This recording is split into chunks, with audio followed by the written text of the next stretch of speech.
श्रील प्रभुपाद की पुस्तकों की ई बुक और ऑडियो बुक प्राप्त करने के लिए डाउनलोड करें ट्रांसेंड ऐप।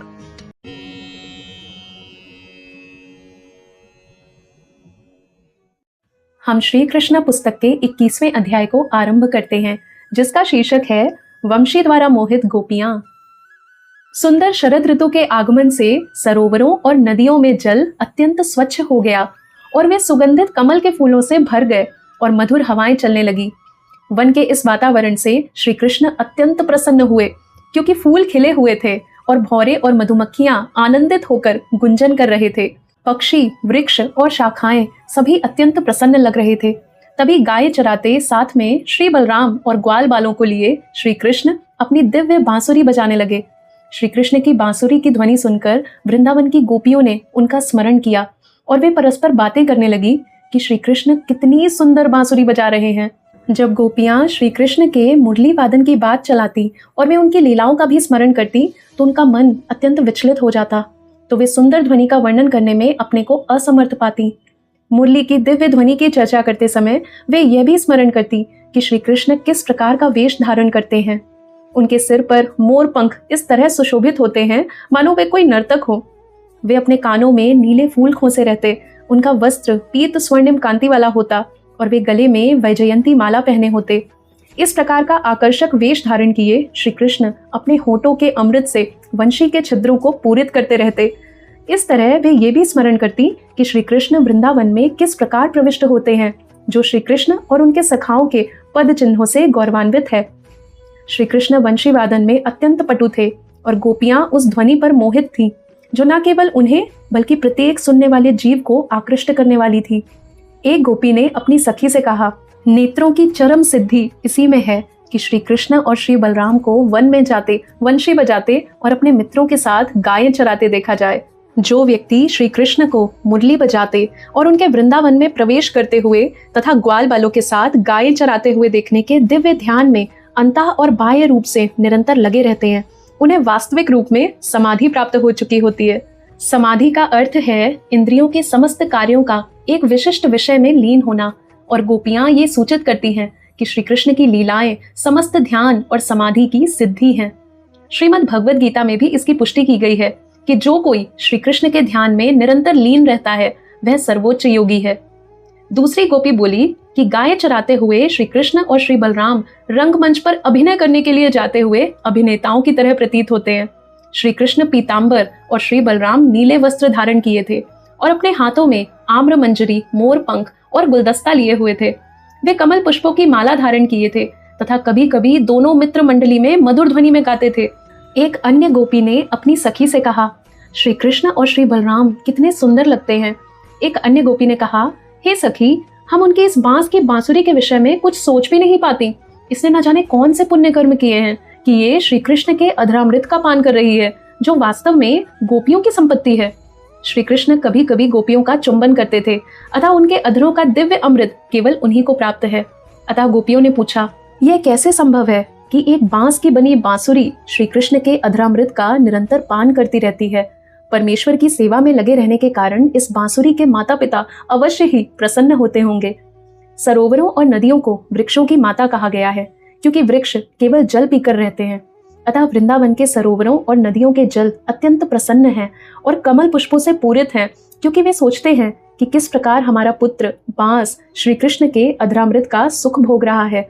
नदियां और सरोवरों के तट पर खड़े बांस के पेड़ अपनी संतान को श्री भगवान की सेवा में लगे देखकर उसी तरह परम प्रसन्न होते हैं, जैसे दिव्य ज्ञान में उन्नत व्यक्ति अपने शिष्यों को श्री भगवान की सेवा में लगे देखकर प्रसन्न होते हैं।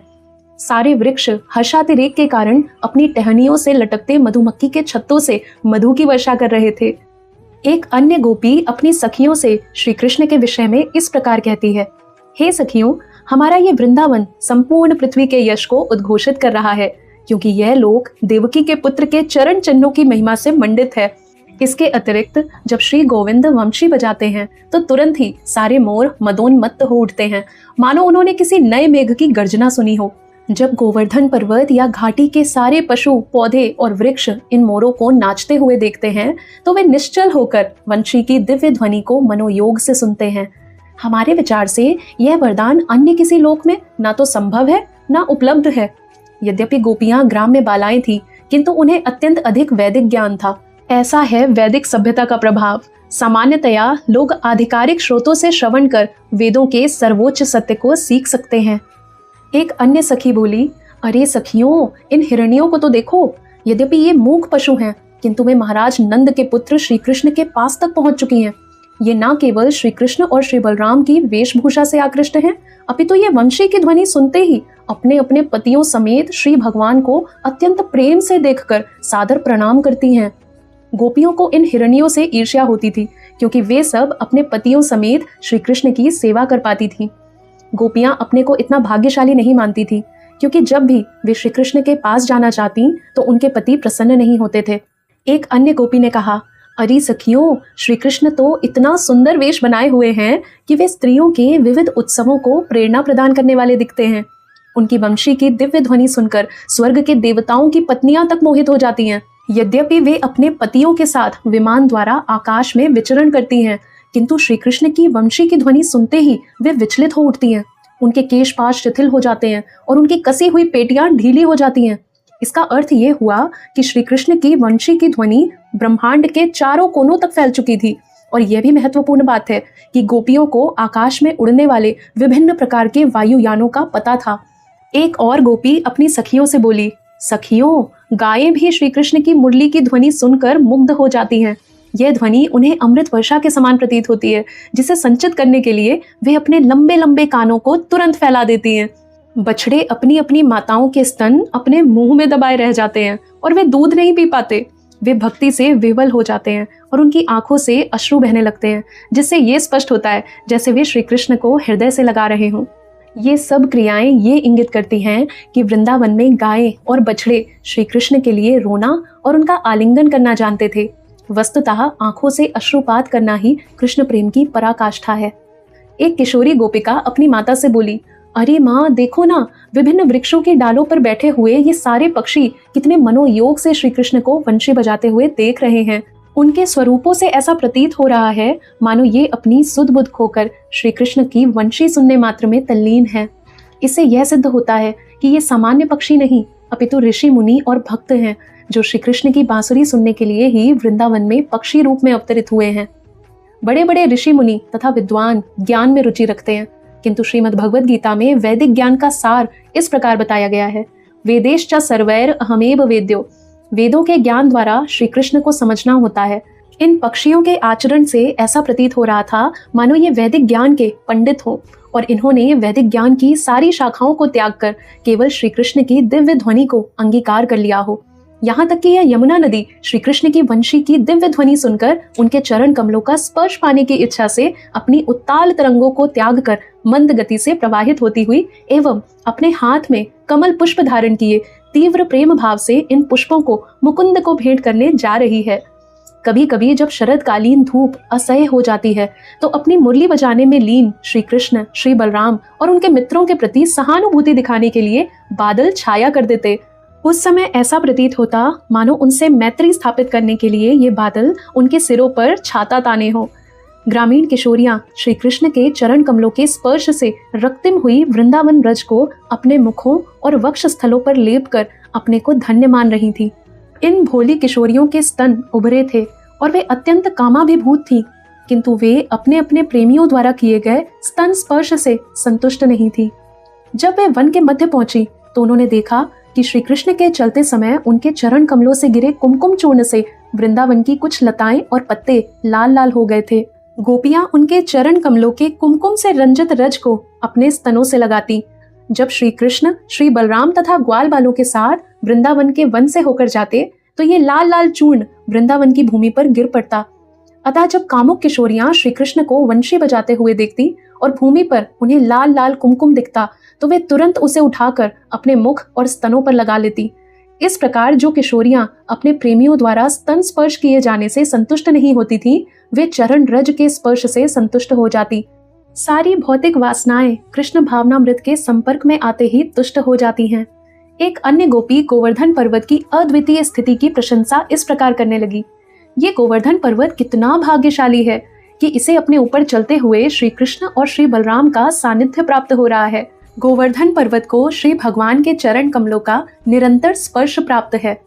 इसी कृतज्ञता के कारण गोवर्धन पर्वत तरह तरह के फल, मूल, औषधियां और अपने सरोवरों से स्वच्छ जल भेंट के रूप में प्रदान करता है।